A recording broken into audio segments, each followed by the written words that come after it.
My second question is intended for Sarah Alban, the Chief Executive, or someone who can speak on her behalf.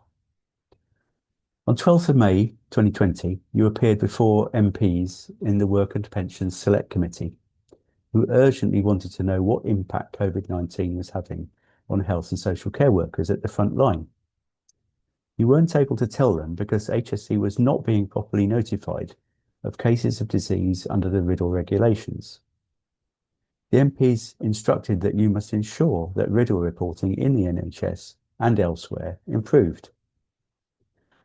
Not only did you fail to comply with the instruction to improve reporting, in fact, the opposite happened and it actually got worse. HSE actively dissuaded NHS trusts and boards from submitting reports, and in several cases refused to accept reports that they were trying to make, including reports of deaths. By way of example, this happened with Sheffield, Hull, South London and Maudsley Health Trusts, Yorkshire Ambulance Trust, and no doubt others. The consequence of this was that around 9 out of 10 healthcare worker deaths went unreported by RIDDLE. If RIDDLE is to be believed, over half of the hospitals in the NHS had not one single healthcare worker catch COVID whilst at work caring for infectious patients. This is incredible in the literal sense of the word.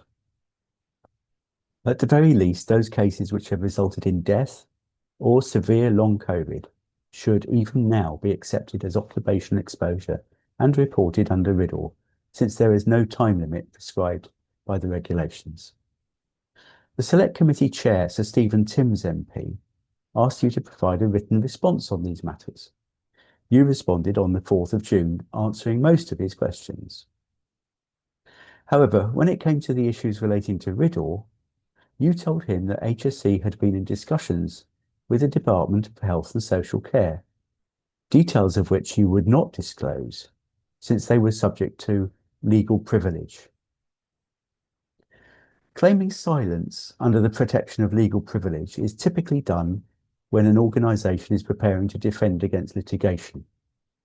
Unless you care to deny it, the evidence suggests that this was all about the government, at a very early stage in the pandemic, preparing to defend itself against lawsuits from healthcare workers who would inevitably succumb to the disease as a result of its failure to provide them with the respirators that they needed to keep them safe.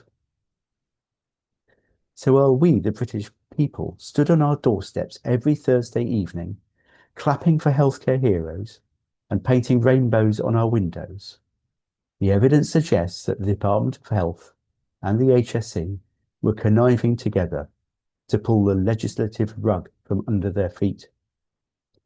Will you now, in this public meeting, give an account of HSE's discussions with the Department of Health about RIDDLE back in 2020 and explain why you felt the need to withhold it from our elected MPs?